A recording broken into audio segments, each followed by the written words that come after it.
క్రైస్తవులు పరిశుద్ధులుగా మారాలి, పరిశుద్ధులు సంపూర్ణులుగా మారాలి.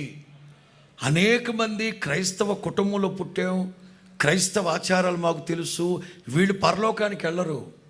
క్రైస్తవ్యం అంటేనే పరిశుద్ధత, పరిశుద్ధత, పరిశుద్ధత. నిర్గమ 31:13, ఎక్సోడస్ 31:13,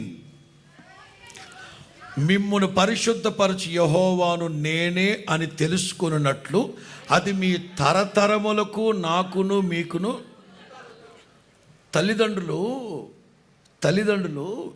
మీ పిల్లలకి చెప్పాలి, క్రైస్తవ్యం అంటే పరిశుద్ధతని కూడుకున్నదిరా, క్రైస్తవ్యం అంటేనే పరిశుద్ధతకి సంబంధించిందిరా, మనం క్రైస్తవులవి పరిశుద్ధంగా పవిత్రంగా బ్రతకాలి తరతరాలు. ఇవాళ మేము భక్తులు నిలబడున్నామంటే నేను అదే ఉదయాన్నే జ్ఞాపకం చేసుకుంది. చిన్నప్పుడే ఊహ తెలిసి తెలియక మునిపే మా అమ్మ నన్ను మా తమ్ముడిని పట్టుకొని దేవుని మందిరానికి వచ్చి దేవుని మందిరానికి తీసుకెళ్ళి దేవుని మందిరం, సండే స్కూలు, ప్రార్థన, దేవుని మందిరం తప్ప ఇంకోటి తెలియదు.